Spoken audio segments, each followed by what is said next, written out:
Hey, you lovely lot. Welcome along to All for United. We are live across Twitter, Facebook and YouTube. If you are not right now on our YouTube channel, come over, All for United on YouTube, get in that live chat and join the biggest debate on the weekend's Premier League action. So much to discuss, including United's win over Wolves. Did we look like champions in the making? We'll find out. Temi, James, Connor are joining me straight after this.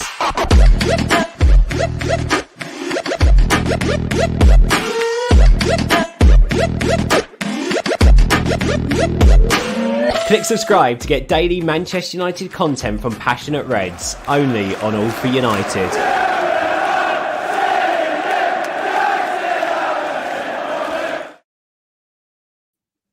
Do you know what? During that intro, I saw James looking down at his phone. I hope he took notice of that, because that's how you do an intro, James. That's how you do. That's how you kick off a show, mate. Don't worry, we'll make a great host of you one day, like we have done with Temi. It's fine. You'll get there, bro. You'll get there. Welcome along to All for United. The weekend review is on. It's a bit later this week because of the bank holiday weekend here in Britain. Basically, the bank holiday weekend, if no one knows, in August, it allows us to all basically pretend that summer's still here, although it's gone. So we all get pissed for an extra day, which was quite fun yesterday. Connor's WhatsApp messages were quite entertaining at times, although I don't think he even touched an ounce of alcohol. Welcome along to the show. Loads to chat about. So let's start at the very beginning. We'll get into the weekend's action in one sec. Any moment now, we're going to get confirmation of Dan James joining Leeds on a £30 million fee. We've got a show on our channel that went out last night with Joe O'Neill. You can check that out now on the All for United channel. But James, just a quick 30 to 60 seconds from you. Dan James to Leeds. Happy enough with the deal? I'm happy with £30 million. Don't get me wrong, but I don't know why. I really don't know why, because I didn't enjoy watching him play. But something inside me really liked Dan James. I still think he offered something that we don't have. It's definitely off the ball work. Don't get me wrong. There's nothing on the ball that he does that's any better than anyone else. But we've seen it on certain occasions. I get you can't keep a player around to have an impact on 5 games a season, but those 5 games, like whenever he plays against Leeds, he seems to have an incredible game. He's so good defensively as well as a winger for when we're playing big teams. So I suppose we'll miss that side of him. I don't think we have like a workman-like winger in that sense. But to get £30 million for Dan James, you bite their arm off. I can't complain. You've doubled your money on him in 2 years, despite him not being a big player for the club. So I can't really complain. Fair enough. Connor? Mute yourself. There we go. Yeah, I think, like James just said, 30 million. We've made profit on him, which is something I never thought we'd do. When we bought him, it was a weird one, wasn't it? Because it was like, if it doesn't work out, it's 15 million. So be it. Not a lot in today's market. I wouldn't say he hasn't worked out. The one thing I agree with James. I really like Dan James. I think he was one of the players that you could see really gave his all. Whereas some players you look at and go, yeah, you're not fully giving it, are you? Whereas Dan James, you always felt like at least he was giving like over and above every time he played. So yeah, 30 million, we've made profit on him. Good luck to him. I think he'll do well at Leeds. The thing is, when you play a top 4 side like a United or a Chelsea and so on, there's not space in behind because everyone just sits back. So when he goes to Leeds, yeah, that's a likely destination now, he is going to have that space to run into. So he'll probably do well over there. And like I said, good luck to him. I don't think, as long as he doesn't shush the crowd at Old Trafford, next season when Leeds come back and play us next year. But yeah, good luck to him. Good for both parties. It's good for him. He's going to get good playing time. I think he'll do well there. And 30 million, I said we've made profit on him, and 15 million when we bought him. It's not exactly a lot of money in today's market, is it? Do you know what? I feel like I need to put on an Alan Keegan voice and be like, welcome back to Old Trafford, number 7. But unfortunately, I haven't got as good a voice as Alan Keegan has. Temi, welcome back, bro. I see you've forgotten your Twitter @name, though. You've got your old @there. No, I do. I really need to change that. I completely forgot. But yeah, mate, what's happened to your professionalism, man? Come on, you're usually better than that. So bad, so unprofessional. Mr. Prepared. Glad to be back. I don't need an Alan Keegan voice. Just happy to talk football with my bros. That's what this is all about. What's going on here, Temi? Talk us through the new look. What's that? Just switching it up a little bit, You got any tips on how to grow it? I'm struggling at the minute. Be over the age of 12 is the first tip. But anyway, enough about your stunning looks, Temi, and more on the football. What do you make of Dan James going to Leeds? Yeah, no, it's a great signing for Leeds. Great signing for Leeds. I think he's going to help them tremendously. I was never as much of a hater on Dan James as I think a lot of people were in the United fan base. Was he good enough for Manchester United? Probably not. But was he useful, like James and Connor was saying, in certain situations? Yeah, he was. 30 million profit, like making 15 million profit on him, is a good thing theoretically, but like if the money isn't reinvested, then did we get that money, or did they get that money? That being they as in the Glazers. So it's like oh yeah, we made money off of Dan James. But unless we unless we reinvest the money, the fee doesn't make that much of a difference to me. Obviously, we're kind of overstacked in those wing positions. Pogba plays there now. Martial can play there. Rashford can play there. Jadon can play there. Lingard can play there. So it's just doesn't make too much sense to keep him in the side. So it made sense for him to, go on and do things in his career at Leeds. So, I don't want to say best of luck to him because I'm not rooting for Leeds or anything like that. So, I guess it is what it is. Not good luck to him. I don't know. Just, I don't know. Good luck to you when you're playing against City, Liverpool, and Chelsea. But when you're back against us, the luck hopefully is not going to be there. But still, good luck. Good luck, James. Shout out to Mark, who says it as it is. Everyone like and subscribe. Yes, guys, smash that subscribe button, hit the like button as well. If you're on Twitter, hit the retweet button for me, please. It'd be good to hear your thoughts as well in the Twitter chat as we have the huge conversation around this weekend's action. Fred Woodward showing some love to Temi. Biggest return second only to Ronaldo. I'm sure Joe would be really happy with that comment, Fred. You've overshadowed his return a little bit there.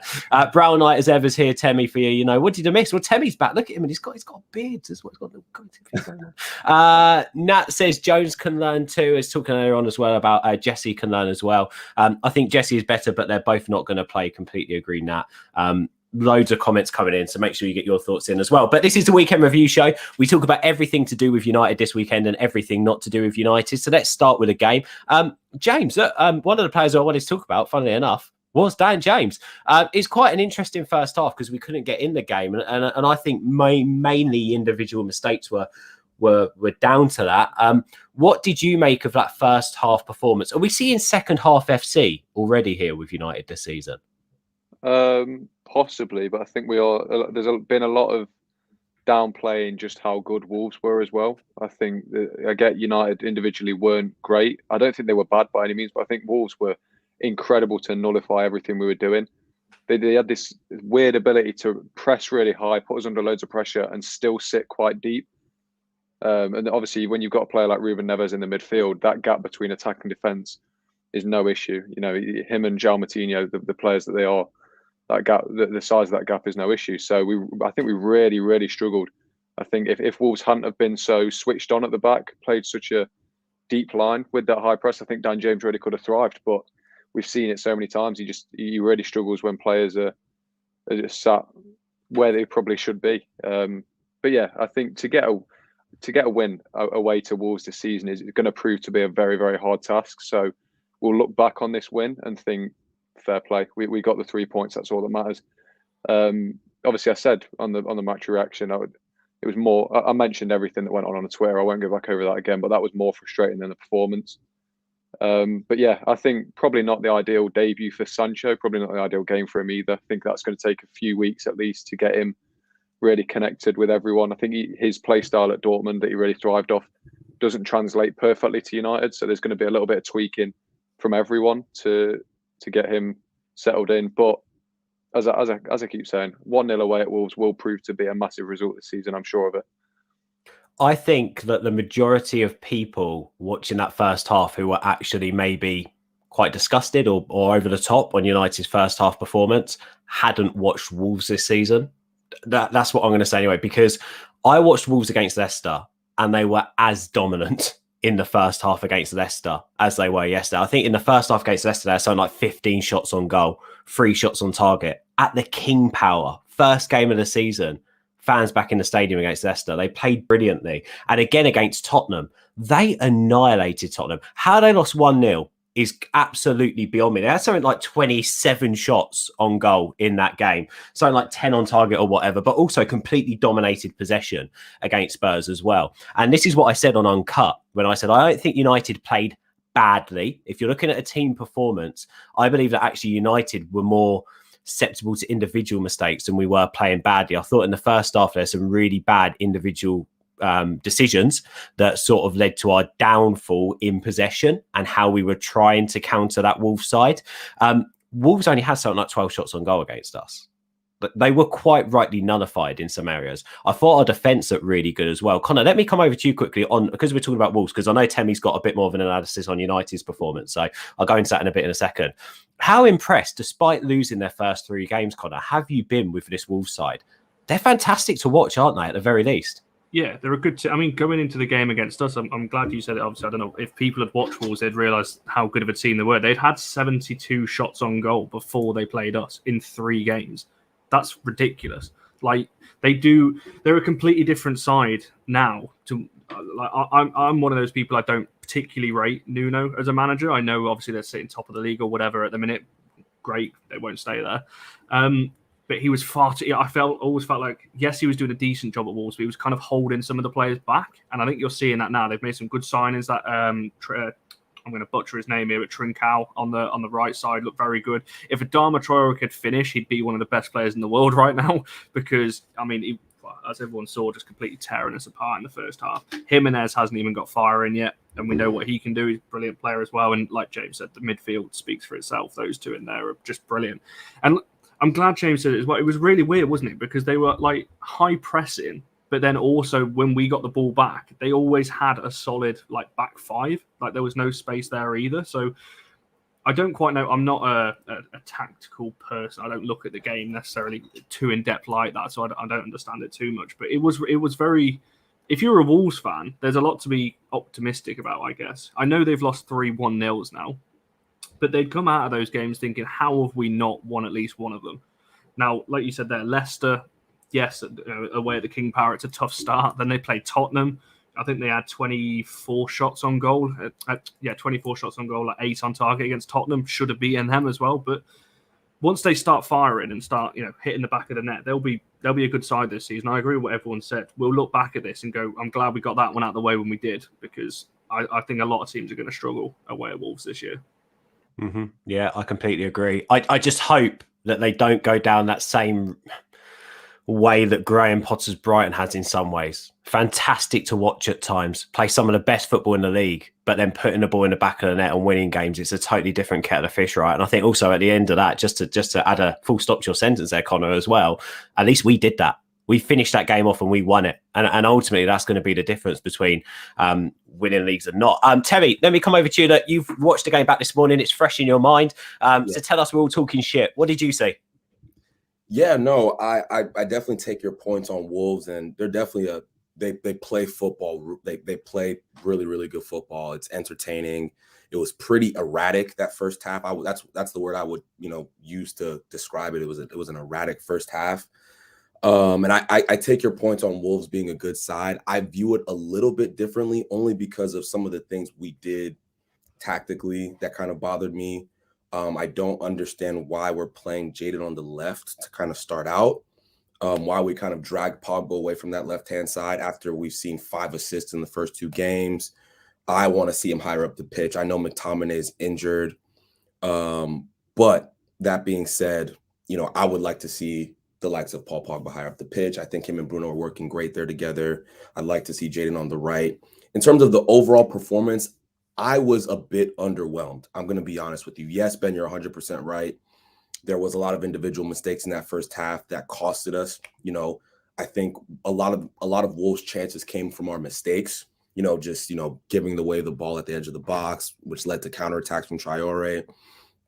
But I just think that, again, this is something I've been saying, since the last time I was on the show. It's, if we want to ever win something, we have to put in consistent performances, no matter who the opposition is.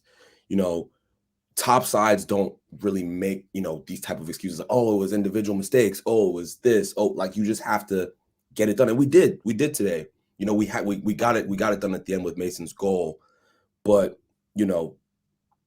things like Southampton can happen more often if we continue to play the way we played against Wolves, the way we played against Southampton. I think that's not a recipe for success, long term for the season. Because now we have the big dog. We have Ronaldo. Obviously, we still have midfield issues. There's no excusing, there's no running away from that. But when you have the level of talent that we have in our side now, you at a minimum, we need a trophy, and we need to be right there with City, Chelsea, Liverpool, competing for that league. Do I think we can do that the way we have played the past 2 weeks? No, I do not think we will be competing with City and Chelsea if we continue to kind of play the way we played. So yes, grinding out wins is extremely important. I accept that sentiment.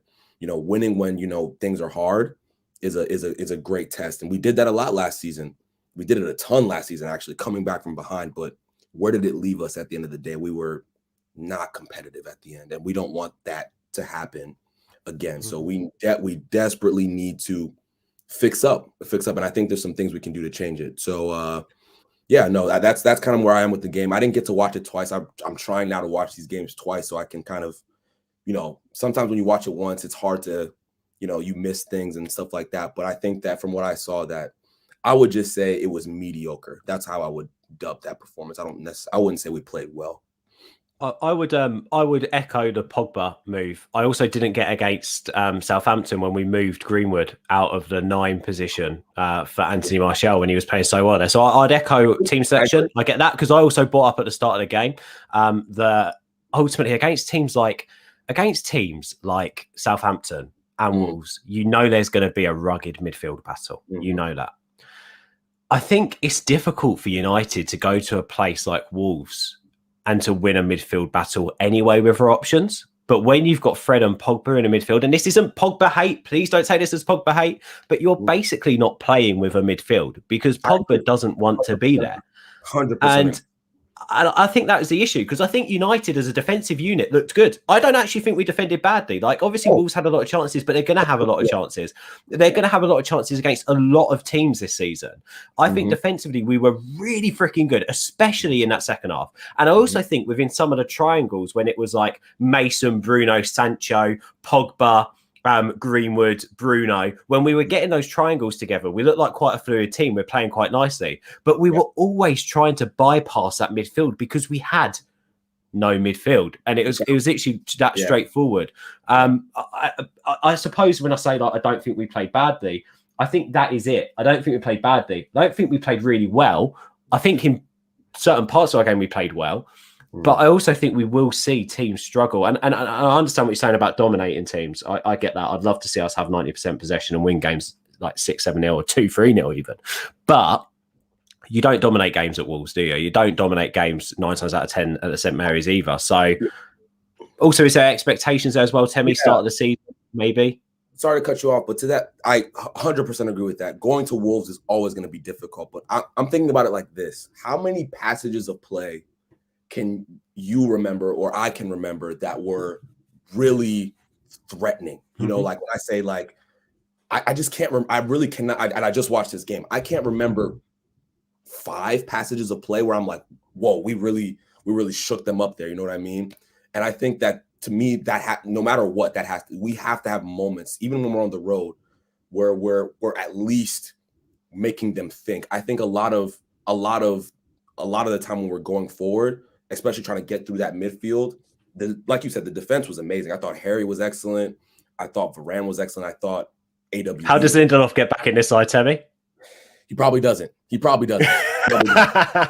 I had to say it. Yeah, he probably doesn't, and that's okay. I love him, by the way. I love him. That wasn't me saying to him, but I think it takes you watching someone like Varane to realize actually how good he is, right? Lindelof. I'm never gonna. Come on now, let's be real. I'm not mad at that. But again, about the team selection, I really want to harp on that. I think Paul Pogba, I don't view him as a midfielder anymore, personally. That might be a hot take. I view him as an attacking player. And I think when you think about him in that vein, he becomes truly an unplayable. Like when he was on that left-hand side, there's so many things. I think if he was higher up the pitch in this game against Wolves, we could have gotten that goal, quicker than the 80th minute, because there would have been a counterattacking chance. He would have played Mason through. You just don't have it. You don't have that when he's playing deeper in midfield. So yeah, no, I don't want to talk too much. Let the other guys speak, man. Brown Knight, Lindelof in the 6 doesn't rhyme as much as Jones in the 6. So we can't have that one, mate. We can't have that. Loads of people coming in here about midfield options and how to win that midfield battle and bits and pieces like that. I think Adam agrees with you here. When these control games more desperately need a dictator sitting in front of the defence. Yeah, look, not going to lie, but again, I also don't think, and this is a totally different conversation I'm sure they're going to have on the Deadline Day Live tonight at 10 o'clock. Join the guys for the final hour of the transfer window. I still can't. I still don't agree with this thought that this transfer window is a failure without a defensive midfielder. I mean, what a frigging transfer window. Yeah. But the guys will discuss transfers later. James, let me come over to you quickly on Pogba. I don't want to go too deep on him personally, because I just think that in terms of a team, we could have done better. But he really did look good when he didn't take so long on the ball, didn't he? So how do we get the best out of Pogba in the midfield? Because looking at our attacking options, if Greenwood starts, which I think we say he does, if Ronaldo starts, which I think we say he does, and Sancho we're not going to leave on the bench, Pogba needs to start playing in that midfield too, doesn't he? So how do we get the best out of him? What have we learnt against Wolves? You don't play Paul Pogba, by the way. No, he has to be in that team. I think even Pogba dropping a 6 out of 10 is better than Fred dropping his 8 out of 10. So I think regardless, Pogba goes in whether he has a good game or not. But I think it obviously doesn't help that he is playing next to Fred. I think he would like to have someone he has confidence in with the ball, because Pogba really, we've seen him around the box. As good as his long passing is, his little interplay is phenomenal. We've seen it with a couple of goals he's set up this season. The little short 5-yard passing triangles around the penalty box is what he's best at. So if you can translate that to a midfield where you've got someone with maybe the ability on the ball of a Matic, but with a bit more legs, then Pogba's really going to thrive. But I think it's a difficult one, because if you've got a team that doesn't press you so high up, Pogba will obviously have more time on the ball. He can do more with what he wants with it. I think that's what he struggled with as well. I think he was surprised with just how intense Wolves' pressing was. That's why he got caught out a few times. But then when teams do sit, it's obviously a lot harder for him to pick them apart, as he does so well. So it's really finding that balance. I think maybe it goes into preparation, just really warning him about what teams are going to be like. If you're coming up against a midfield like Wolves, you've got to really nail into his head. You will not have much time at all, because obviously with a player of his quality, he's usually afforded a lot of time because players know they can't get near him. So he naturally will take longer than he probably needs to, just because he can. So I think if you can really drill into his head, maybe I'm sort of clutching at straws here. It's a very, very good question you've asked, and I don't have a. But you're right. Drilling it into him. Can I just say on that, James? What I got out of that straight away as well, the thought that came to my head is consistency. Remember when he first started playing with Matic and it just wasn't working? It was just too slow on the ball. But then we went on that run. They played together 10, 15 times, and we went on that really good run. And Matic and Pogba were phenomenal in the middle of the park post-lockdown, and even slightly before that as well. I think he needs a partner in there to stay there consistently. What Ollie doesn't need to do right now is change up that midfield. It's Pogba, you're playing there. I want you to be the most further advanced when we're on the ball of the two. And whoever's next to you needs to learn to drop. I don't think Fred has that discipline. He's a workhorse, but he doesn't have that discipline. I still don't think Scott McTominay does, by the way. Scott McTominay is the only industrial midfielder we have, but I don't think he has the discipline. And then we go to Matic, and the question is, does Matic have the legs to play a full season? He doesn't. So it's really, really difficult. And it does emphasize that we need more of a holding midfielder, which is why, by the way, I've not thought Sal's the guy. I'm sceptical whether I think Ruben Neves is the guy as well. I think Camavinga was way too young. There's a real lack of really, really good holding midfielders out there. And what takes a piss is Chelsea have 2 really good ones. Share the load, Chelsea. Give us one of them. But we'll wait. We'll talk about Chelsea in a minute. Connor, just final thoughts. I just want to get from you. Obviously, the title of the video is around United winning like champions. Obviously, a bit tongue-in-cheek. A little bit clickbaity, not going to lie. But these wins are big, aren't they? You only really get the success out of these hard-fought 1-0 wins at the end of the season when you do end up winning the league. So tell us, how big is that win? What does it do for us? Yeah, it's like I said earlier, that other teams will go to the Molineux and struggle. They will. Like when City go there, Liverpool, Chelsea, they're all going to have to play this game. The most important thing for me leading up to the international was we didn't lose. We couldn't have a repeat of last season where we'd lost 2 out of the first 3. We'd only just scraped past Brighton. We couldn't have that again. We haven't. We've won 2. We've drawn 1. Not perfect, but it's not awful. We've got some good fixes after the international break, obviously with Newcastle.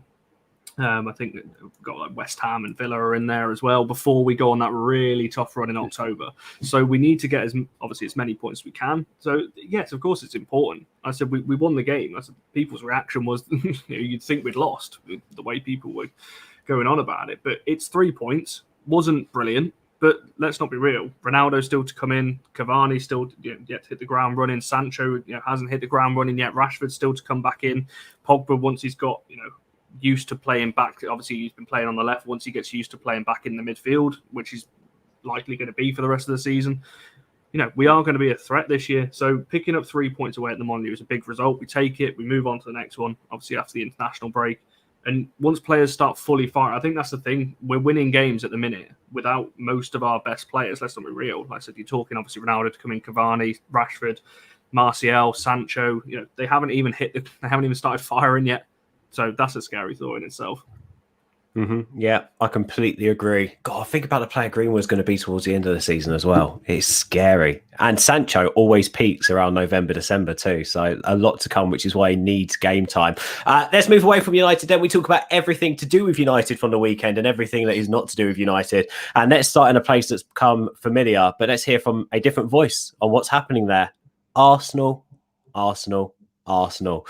Temi, they got a smashing from City. I think we all could have predicted that this was coming. What are you making of Arsenal at the moment, Temi? I mean, I've spoken to James and Connor about Arsenal, but what are your thoughts? I mean, you laugh or you cry for Arsenal fans, right? Yeah. I mean, ultimately, it's one of those situations at the moment. Yeah, it's a shame. Honestly, it's a shambles. Like they are. It's a joke. It's really a joke. And obviously as United fans, it's funny. It's like we can laugh about it and stuff. But then like thinking of like how I started to become a fan, like that hate I had for Arsenal, the hate I have for Chelsea, the hate I have for Liverpool, like that all stemmed from them being good teams, right? That stemmed from Arsenal being a good team back in the day. Like I disliked them because they were a threat, right? And now they're just literally not a threat. You look at the lineup, the play, like it's so disorganized. It's no balance. There's Ainsley Maitland-Niles begging his team to sell him on Instagram or whatever it was. Like it's terrible. And seeing such a big club go through this period and spending tons of money on top of it. They spent a lot of money this summer and it feels like they got worse. So obviously I feel bad for those players who came in because we don't know. A lot of us don't know anything about them. They may be good players. The Lokonga kid I've watched all of Arsenal's games this season. He's a good player. So they could improve, but I don't think their manager's good enough. He's not good enough. He's not ever going to be good enough. I apologize, Ollie. I forever comparing you to him. I genuinely apologize. They are in for they could finish in the bottom half of the table. And I'm not trying to exaggerate. 100%. 100. Terry, we said the other week, we could name 10 better teams in the league than Arsenal easily. We could probably get that closer to 11. Check these out, by the way, the stats from the game. Now, I don't like looking at stats, but this is Manchester City against Arsenal. Rodri had something like 210 passes in total. Arsenal as a team managed 185 on a 67% pass accuracy. 19% possession. James, you work in the media a lot. You report a lot on games. Have you ever seen a team in the top flight have 19% possession that is regarded as one of the biggest clubs in the country? Like, I think James, look at this. When City play Wycombe Wanderers in the Carabao Cup, the stats will be a lot fairer than this. I think that's all I'll say. If City could play their starting 11 that they played against Arsenal, and the stats would be a lot fairer. I think that this is unseen in the top level. I would pay to see another game that's played out statistically like this ever. I genuinely can't imagine there's ever been one. This is the best division in the world, quote unquote, and you've got one of the most successful teams of all time in this division getting bored like that. I'd be fuming as an Arsenal fan. I really would. I think they are, mate. I mean, I don't know if you watch Arsenal fan TV, but they all pretty much are fuming, and so are a lot of Gunners as well out there on Twitter who I follow. Place to go after a loss. Anytime they lose, I just to laugh, and just it's great entertainment. I can't. You only have to watch that one video when Ederson's got the ball and the Arsenal players just stood watching him. I actually thought that was a joke. When I was watching, I thought, oh, are they waiting for something? It was like 30, 40 seconds. Ederson's just stood on the ball like, well, somebody press me then. And Aubameyang, Saka, and whoever else it was just looking at him going, well, we're not going to press you, so we'll just leave you. They're 2-0 down away at the Etihad at that point. Press him. Like, do something. Like, go and put in a stupid... I know Xhaka put in a stupid tackle, but go and do something. Ignite something in your team. If I was an Arsenal, I would have been... I'm not even surprised. I said last week on the weekend review show, last Monday, that they'd get slapped by City, but I didn't think it was going to be that bad. 0 shots on target, 1 shot in the whole game, 19% possession. I mean, they went to a... It's not just a scoreline, though, is it, Connor? It's not just a scoreline like you hit on there. It's the performance. They haven't just been slapped on a score. It's the performance. They were slapped all over the pitch. To quote Gary Neville, it's like they're walking on a football pitch. You should never be walking on a football pitch. Like, the fact that, like I said, they're 2-0 down, they've just had a man sent off, and they are literally just looking at Ederson going, well, game's pretty much done now. I'll just let you have the ball for 40 seconds or so, or whatever it was. I found it actually quite weird to watch. Like James said, this is the best league in the world. It was like, it was really weird to see an Arsenal side or any team just accept defeat within like 15, 20 minutes. Look at that team. That team is like us going Wan-Bissaka, Dalot, Maguire. Like, I know he's not about at the moment, but Williams and Shaw in a back line. Like, it's mystifying. And a lot of their mistakes came from the fact that Kolasinac and Chambers didn't know what to do in their roles. They didn't have a clue what to do in their roles. And because of that, they weren't following men. They weren't cutting the ball out when they were meant to. They weren't taking up the right positions. And the City just had a field day. And by the way, what's worried about this Arsenal team? It looks better with Granit Xhaka being sent off. That's what's worrying. And you could have had anyone in that backline sent off and the team would look better. You've got a feel for the likes of... Look, tell me, we're Manchester United. We love seeing young players come through. Arsenal have a couple of players there in Saka and Smith Rowe have come through the academy. And they get to really give it a go now in an Arsenal shirt. This isn't the way to start your career, though, is it? No. Especially, it was so weird. They like Arteta had such a interesting start. Won an FA Cup out of nowhere, right? You know, Saka holding up the FA Cup. You're thinking like, okay, they're about to maybe push on and like do something, and then to just go to this, it's quite confusing, honestly. It's quite confusing. I don't understand. Kolasinac was supposed to get his contract terminated, I think, and he's playing in the side. And then you have to feel, like you mentioned, like the likes of Smith Rowe, like he can play. Like he can really, really play. And Saka can really, really play. But who are they looking up to? Like your captain who, you know, essentially gave the middle finger to the fans before, continues to get red cards. You know, like they're not looking up to anybody that's of note. And I used to say this, you know, before we, you know, brought in these veterans, like, yes, you can have the likes of Mason, you can have the likes of Rashford, you can have the likes of AWB, but if they don't have anyone that they're looking up to in the side, it's a waste. Now we have Cavani, Ronaldo, Pogba, Varane, Maguire. Like there's endless guys who have, you know, been there and done that, right? And Arsenal don't really have that. They don't have that, and you can't go anywhere without seasoned pros in your side who have won things. It's not how it works. Like, you know, when in the 90s when United had, you know, the influx of the class of 92, it's like it wasn't just them. They had Pallister, Keane, Ince, you know, just endless pros that were helping them along to get them to 99 where we're at the pinnacle, right? So I mean, Arsenal's not going anywhere without those type of players. So I agree. Yeah. I agree. And the players like that they have got in, like Aubameyang, looked like he couldn't give a shit on that pitch the other day. And quite literally was begging for that move to Barcelona when whispers were going around as well, wasn't he? I don't know why Barca would be in for him now, to be quite honest. But from Arsenal to City, James, just a quick one on City. 10 goals in 2 games. City back? They've to be fair, those 2 games have been against relegation candidates, so we'll just put it in perspective. Shots fired! I've literally played the bottom 2 in their first 2 games. It is actually true. That's what's sad. It's true. But listen, City are always going to be title contenders. When you have a manager as good as Pep, I get we make jokes about it, but he is probably the best manager in the world. You have a team with that sort of depth as well. That's the key thing here.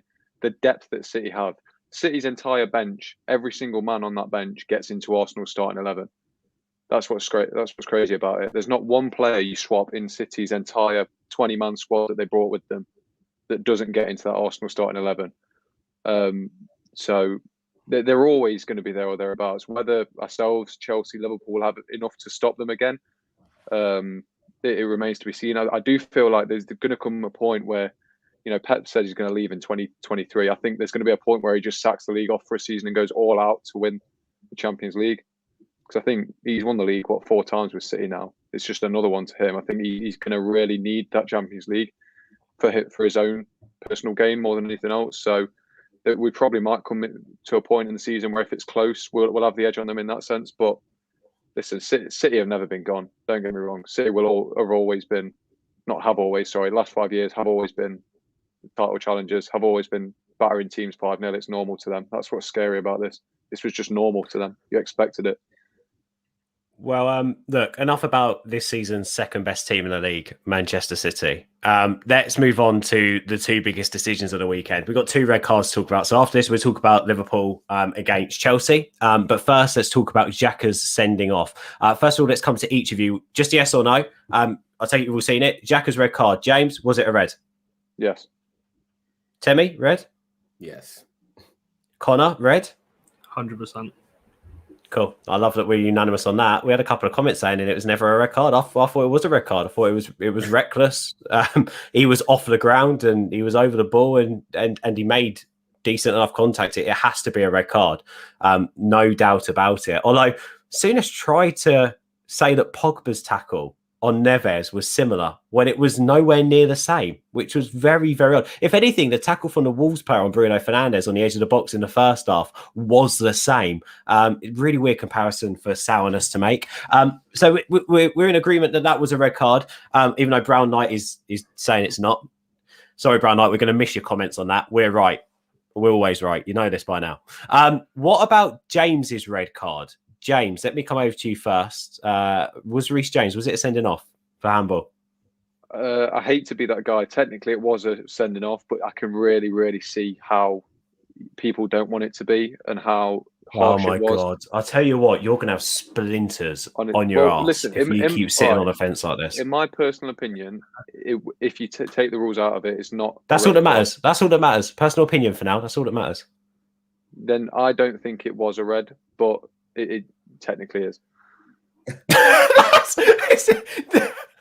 Terry, can you give me an answer, please? It's a red. It's a red. Obviously, thank you, Timmy. Obviously, like I didn't get to watch the full game, so I had to rewatch the highlights. But it's a red. It's unfortunate, right? We don't want to see that in football. Like he didn't mean to. It wasn't a Luis Suarez in the World Cup type of situation, but he denied a goal scoring. It was a denial of a goal scoring opportunity. So it's a red. It's. I mean, if I was Liverpool fans, I would feel so hard done by if they didn't give him a red in that situation. Like, how do you not give him a red? Obviously, yes, he got the penalty they scored, but that's a red card. It's a 100% a red card. I don't see how it couldn't be. Connor, are you shaking your head? Was another thing that was introduced a few years ago where if you're denying a goal scoring opportunity, it can't be a red because the team are getting that goal scoring opportunity back by giving a penalty. I'm sure that was brought in. That's why I was saying double jeopardy. Yeah, the double jeopardy thing. But again, it's literally on the line. Like this, you know what I'm saying? Obviously, it hit it. I think it hit his leg and then or hit his thigh and bounced up onto his arm. So there's no intent there, right? But for me, if I like that rule. He knew what he was doing. He knew what he was doing. I don't think he did. He knew. Oh, come on. If we've all played football, you're on the line there, your arms like that, the ball's coming over, you shift your body. And he did. You could see he shifted his body. I think he's in a situation where he's panicking, right? Like, you're trying to get the ball down your shit. Of course. And then he doesn't know what to do with his hands. He's just everywhere trying to get the ball out. And I agree with that. But in his head is, I have to stop this from going in the back of the net. Obviously, he doesn't mean to sweep it out like a keeper, but because he's in a flap, he's moved his body, and that's what's not helped him. Go on, Connor. Sorry, I didn't know if you were shaking your head, disagreeing with Temi or agreeing with him. Yeah, it's not a red. I'm sorry. Penalty, yes. Red card, no. I'm sorry, because There is actually a rule as well. I don't know. I can't remember what subsection it is or whatever. I've not got that good of a memory. But the rule is, if it comes off another body part and hits your arm, it cannot be given as a red, or it's up to the referee's discretion. There's some rule. I'll have to find it after this and send it across. So it is actually in the rules that if it does come off a body part onto the arm, then it's a different set of circumstances. What actually was weird to see was Anthony Taylor just go over to the monitor, just glanced at it, didn't even re-watch it, saw a still of it hitting his hand, and just walked away and was like, yeah, straight red. So I don't know what he'd been told. Obviously, we don't hear those conversations with VAR and whatever. But no, I think I would feel hard done by if I was a Chelsea fan. Yes, definite penalty. It's denying a goal-scoring opportunity. 100% agree with that. And probably a yellow card, but I don't think it was a red card as well. Because like you said, obviously there, the penalty was going to be given regardless.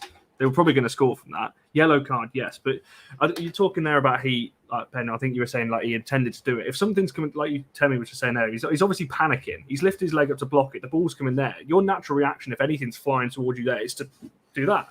So I don't think he's meant but to... Connor, as kids, weren't we taught? You don't handball the ball on the line.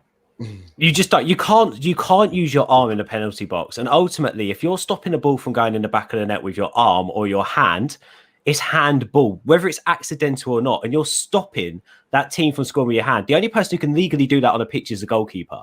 So whether jeopardy comes into it or what the rule book says, I don't know. But ultimately, in my head, I've seen Dan James handball the ball. Reece James handball the ball on the line to stop Liverpool scoring a certain goal. That's a red card. That's for me. That's for everything I feel like I know about the game. Which again, I don't read the referee handbooks and rule books, etc. I think that's a red card. In real time, rules might have changed, but yeah, go on, Tony. I was gonna say in real time, it looked. I thought it was an amazing clearance. I was like, wow, like this is a great thing Reece James just did. But then when you slow it down and you see what happens. I personally like that rule. How many times are we going to see this in this season? Probably we might see. Great point that, by the way. Happen.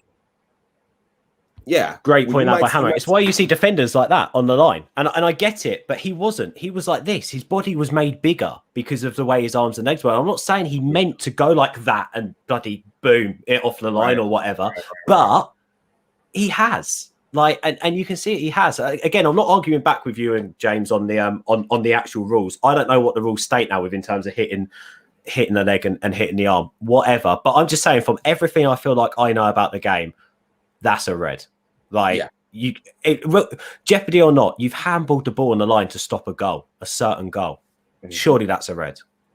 Yeah, I think it's a red, 100%. I can't. Have I still not got you? No, I think it's subjective, isn't it? I think that's what's so difficult with this one is it has split very evenly, 50-50. Some people say it is a red. I don't think there's any doubt it's a definite penalty, but I think the red card is where it comes into question a little bit. I just don't think it is because I don't think, like I said, a penalty is enough. Yellow card is enough. I don't think you need to, let's be real, ruin the game, which is what it did, by sending the player off as well, because at that point the game was done. Chelsea, all they could do was sit back. So I don't know. I just VAR must have ruled that though. VAR must have ruled that a red card because ultimately the referee then is taking the feedback from VAR because he hasn't seen the incident. He didn't even give a penalty, did he? He just glanced at it on the monitor, didn't he? He hardly even reviewed it. VAR must have overruled that. I think we saw a proper VAR overrule. Go ahead, man. I was just going to say, let's move on from that anyway. Let's talk about the game itself.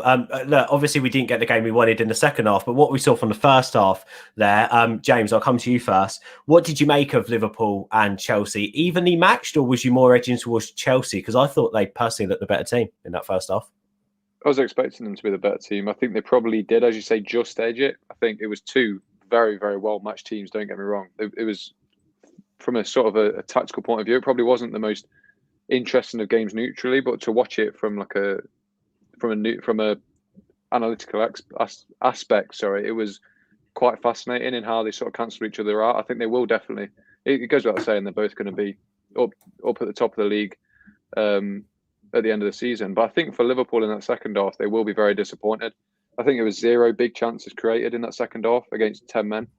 For a team that wants to win the league, I think even as good as Chelsea are, you've got to be doing better than that. Especially with the squad Liverpool still have. I know they've not done great transfer business, but they've still probably got one of the best squads in the league. So I suppose you'd be worried about that from a Liverpool perspective, but it's definitely two teams that will challenge and are going to be big threats to United if they want to title for the challenge as well. Challenge for the title, yeah, sorry. I agree with that. And I also thought Liverpool actually did up it a gear, which I was semi-pleased to see in terms of the fact that they're responding to that criticism. Some people are sort of saying maybe they're fourth best out of the four going for it, but I actually thought they looked extremely competitive, and I thought they looked better than they have done in a long time. Connor, on that second half, are you worried at all? And I mentioned this to Sai, my fiance's dad is a massive Liverpool fan. I always thought it would go that way in the second half because Chelsea are resolute, and I think Liverpool have struggled with creating chances in the box. They have struggled scoring goals when they need to. We've seen it last season when they went through the barren patch. Do you think that's going to be the biggest area where Liverpool need to improve this season? We said on last week, didn't we? Like with Van Dijk missing, everyone said that's been their biggest problem. Yes, it had a knock-on effect, but they didn't really concede that many last year. It's just they couldn't score. They were losing so many games 1-0 or 2-1 or whatever it was. So, I mean, it was difficult for them anyway because Chelsea, like I said just previously, as soon as that red card went in, you knew what was going to happen. Everyone sits back then and just leave Lukaku up top on his own, which is pretty much what happened in that second half. And it was just Liverpool. I think Liverpool kind of panicked, if I'm being totally honest, with about just after half time, they had about 25 minutes where they completely dominated possession. It looked like it was only a matter of time before they were going to score again. But in the last 15 minutes, they kind of almost panicked, started taking long shots, firing crosses in that were going way over everybody, and it just seemed a bit strange. But yeah, they need to improve that if they're going to title challenge. But they've got we always say obviously defense wins titles. They've got that. They don't look. I think with both teams, just taking it back to both, they both look beatable. I think that's the positive from a United standpoint. They both look like they can be beaten, but you can never rule out that Liverpool front line because Salah and Mane. I'm not massively convinced on Jota, although I think he's a good player. I don't think he's nowhere near those two. But they're not going to be like that all season. It was a tough test against them. Yes, maybe people expected them against a 10-man Chelsea to just walk away with it, but Chelsea still had a good defence out there. And with Mendy in goal as well, they've got a very strong back line. So it's a tough test for them. But I don't think if you're a Liverpool fan, I don't think it's something to worry about just yet. Yeah, we'll see what they're like when they get into their stride. Temi, let's move on. Let's talk about a couple of other clubs now. Leicester managed to rebound from their thrashing against West Ham. They won 2-1 against Norwich. They found it difficult, though, to be fair, against Norwich. You put up a good fight. And 100% record so far for Tottenham. Nuno's won 3, scored 3 as well. What do you make of Spurs? What do you make of Leicester so far this season and those results? Yeah, so first of all, shout out to Leicester. They won me $500 on that weekend. Oh, what a great game. Nice. I was nervous, but they got me over the line, baby. So shout out to Leicester. But yeah, no, Leicester's an interesting one. I think that they're going to have kind of peaks and valleys throughout the course of the season. They have a squad that's good enough to get into Europe, but they're never going to title challenge, right? They're not going to be, I don't think they're going to be in the top 4. I think they're going to be fighting for a Europa League place, even though they're well run. They've bought brilliantly. Vestergaard hasn't come into their side yet. He's going to be a big improvement on that defense. But they had a tough time with Norwich. There was a big spell in that game. I watched the whole thing. A big long spell in that game where they just couldn't put passes together. It was sloppy. Shout out to Brandon Williams. He gifted Leicester a goal. Honestly, with the first goal they scored. So thank you, Brandon Williams. You won me some money there. But I think Leicester's going to have they're going to have high highs and they're going to have moments where you're like, how the hell did they lose this game? Or how the hell did they draw this game? On Nuno, I'm a big fan of Nuno. I think he's one of the best managers in the league. I know Connor said he's not a fan, but if you think about what he did at Wolves, right? Remember, they were a promoted side that now we don't even think, we kind of forget that they were just relegated, like, what was it, 3 years ago? Right, they're always in the top half. Always, they made it to the Europa League under Nuno, and he's applying that same methodology to Spurs with better players, right? So he has the likes of a Kane up top, a Son up top, Ali's playing better, and they're more defensively resolute. Like Eric Dyer looked awful last season. He looked absolutely awful. Sanchez awful last season. And now they started off the season, I think, is it is it 3 clean sheets on the bounce, or did they? Yeah, did somebody, 3-1-0 wins. Yeah, and hasn't Dele Alli been playing like more of a defensive midfield role? Hasn't he been playing in like a pivot as well? He's a little bit deeper. He comes in wide and interchanges. So Nuno is a great manager. I think that because he's defensive and he's boring, people don't really, when a manager is kind of pragmatic, people don't like that. People want to be entertained.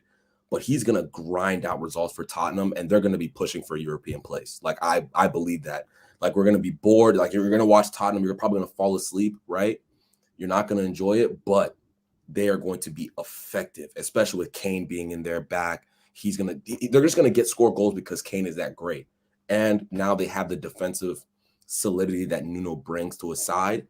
So, hey, watch out for Spurs. I mean, I'm not saying they're going to, be a title contender, but they could push for those 5, 6, maybe even 4th place. Who knows? I think Nuno's that kind of a manager, and he has those world-class players up top in Son and Kane that can get you over the line when you can't create anything. So look out. I'm with you, man.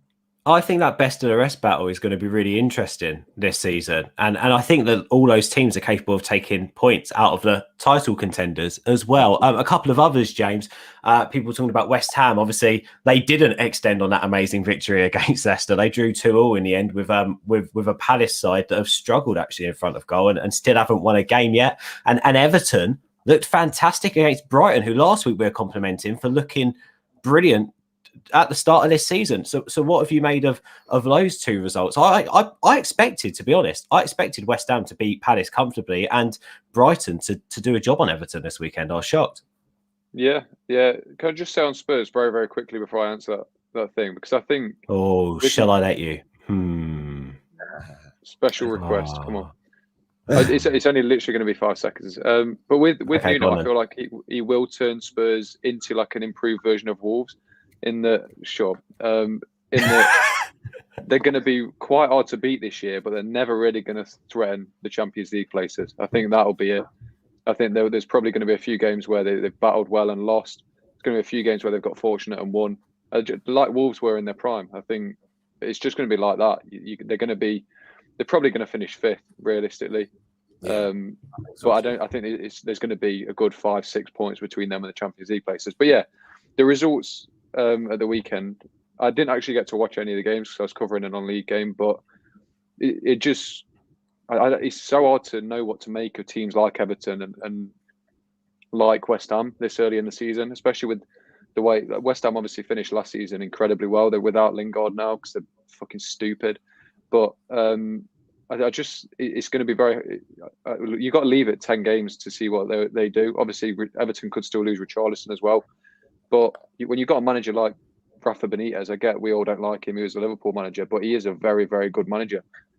There's no doubt in that. And with the talent at his disposal, obviously brought in Damari Gray's looking like an absolute bargain, by the way, isn't he? 1.5 million pounds, and he's already playing very well. But yeah, I think given the stature of the two clubs, Everton and Brighton, you probably expect them to win. And West Ham will obviously be disappointed, but you can't take anything away from the start they have already had. They're level on points with us, and we're saying we've started the season well. So, fair play to both of them. But it will the two teams that I think a lot of people keep an eye on this season, because I think the expectations for different reasons, they will have a lot more expectations on them this year than they probably have in previous years. So it remains to be seen whether they can live up to them. Also, Everton are a really, really tricky one to judge because they're playing a bit like Wolves, so differently, but so similarly to how they played last season. And what I mean by that is they've got that resolute backbone to them still, and they can still not turn up to certain games, but they've also got this incredible free-flowing attack as well that they're sort of pushing onto teams. And Everton, it sort of clicked against Brighton, and it hasn't so far. So it'd be interesting to see where they go after the international break. Connor, I know you're so thankful for me here. We've got 2 games left to talk about, so I'll set you up here with the assist to chat about Aston Villa's 1-1 draw with Brentford and Burnley's 1-1 draw with Leeds United. 2 games I know that you watched purposely over the weekend. to be able to chat about them today. You've missed a cracker out as well, Newcastle Southampton. Did you say Newcastle Southampton, or did I just miss that? No, I'm going to come on to that one in a second, because there was a last-minute penalty, wasn't there? And we've been talking about Newcastle a lot, so I wanted to crack on that next. Ruined your little segue there. But yeah, cheers, mate. Thanks for that. Let me do the hosting, eh? So I haven't watched full games for both of them for obvious reasons. I have seen the highlights for both. It's good to I'll do the Villa Brentford one first. So from a Brentford point of view, obviously Ivan Toney's off the mark now. Highly rated. He was very good at Peterborough. Obviously done very well at Brentford. So he's definitely a player to watch out for. And Brentford, to be fair, looking at the highlights, did have the better of the chances moving in that game. Villa, for whatever reason, just can't seem to close out games. They've got the quality there. Buendia looked very good. Obviously, they got Danny Ings. Scored a good goal, didn't he, Buendia? Sorry, really nice goal. I really rate Buendia. Tuanzebe looked good-ish up against Ivan Toney. Like I said, you're going to get a tough test there anyway. They're two very good sides, and I don't think people who have watched Brentford last year and the year prior, when they probably should have gone up, shouldn't be surprised by what they're seeing now. They're a very well-run club. They play very good football, and they have got some good quality players in amongst them. So I think they're two sides that you're going to see pushing for the top half. I'll be surprised, to be honest, if Brentford get in the top half, but Villa especially should be pushing that top half. And on the other game, I said Burnley-Leeds. I was quite surprised, actually, with how in the game Burnley looked, because, like I said, obviously I speak to my boss quite a lot, obviously, season ticket holder at Burnley, and the feeling around Burnley is that they are very worried for this year. Obviously, they're in talks with Connor Roberts from Swansea. I mean, Connor Roberts was sort of right out, so if they sign him, they're the Champions League places. But it's from I was just surprised that they were in the game for as long as they were. Little bit unfortunate, I guess, to concede late on, because 3 points would have been a big result for Burnley. Obviously, they need to get their home form up if they have got a chance of staying up, and Leeds just did typical Leeds, pressed well and obviously high intensity, but just couldn't break them down. And it's Burnley a difficult side to face, whoever you are, because just the way they play, strong tackles, long ball in it to Chris Wood, Ashley Barnes, whoever it is. So you're going to get a tough test no matter what team you are. It's interesting with Leeds, because also I think Rafinha's been in good form recently, and he wasn't that great. I think that with Leeds, it's consistency for them, isn't it? Oh my God, my cat wants to come and join in as well. Look at this. Hello. You okay? Yeah, down we get. We've not got Bruno. My cat's hardly Bruno, so we'll get rid of her. Guys, those of you watching right now on Twitter, come and join us on YouTube. Come and get in the live chat. We've got a couple more talking points to go over. I've asked people whether Xhaka and James deserve red cards. The options were both reds. Neither are. Xhaka's was, James was. Go and get involved. I'll read out the results in just a second. But before I do, we've spoken about Newcastle a lot on this show recently, Temi. Kendall Rowan was on the other week. Huge Newcastle fan, fantastic content creator. We're discussing if Bruce would be the first to get sacked. Still looking likely. 3 penalties conceded now in their first 3 games, and they could not get the 3 points. What have you made of Newcastle this season, Temi? Yeah, weirdly enough, I watched every single Newcastle game this season. And it's a weird one. They're not that bad. They shouldn't, they should be getting some results here. It's a weird one. I watched the Newcastle Southampton game. They were better. They have St. Maximin.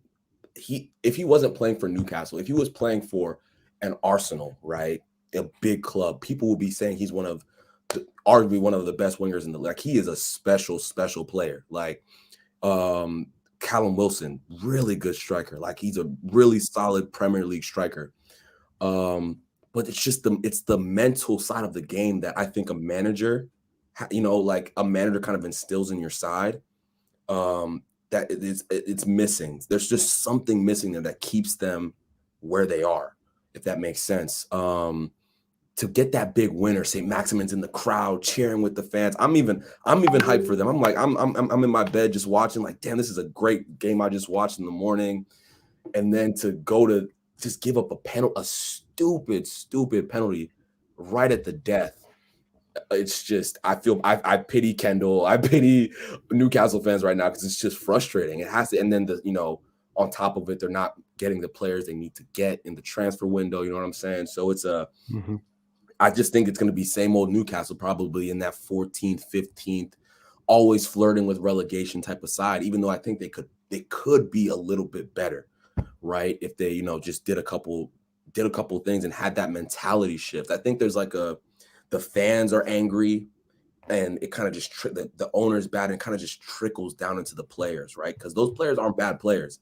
Like those players are not bad players. There's a few good ones, and I just think it's a mentality thing at Newcastle that's just gonna hover over them for the next few years until Mike Ashley leaves. So again, good luck. Arsenal and Newcastle, you could literally replace the names, and literally it could be like you're talking about two of the same clubs, and they're two of the historically oldest and two great British clubs.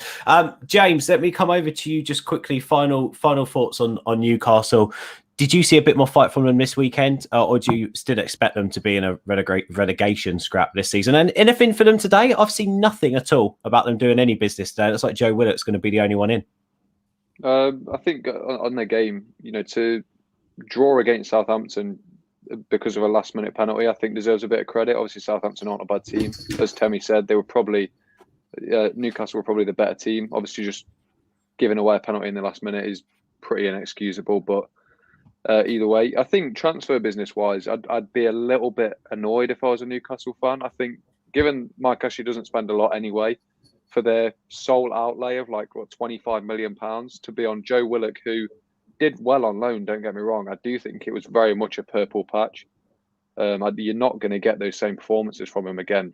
I think, realistically, I think you've got a player on loan who's just on the cusp of getting into the Arsenal team. He's going to be playing his heart out to try and get back into that team that he loves. I don't think... How annoyed would you be if United had spent £25 million on Joe Willock? It just sort of reeks of the Longstaff signing that we were about to make. So I think I'd be annoyed from that point of view. I don't think there will be any more incomings, which would be even more annoying to a Newcastle fan. You spent all your money on Joe Willock, a player you probably don't need. I think their midfield, in context, is relatively strong without him. But yeah, it's not a great time for Newcastle, don't get me wrong. But I still think they'll stay up. I think that's the same reason I'm not putting Arsenal as relegation favourites at the end of the season. There's not enough really good teams at the bottom of the league, like there have been in a few of the previous seasons, to really threaten Newcastle with going down.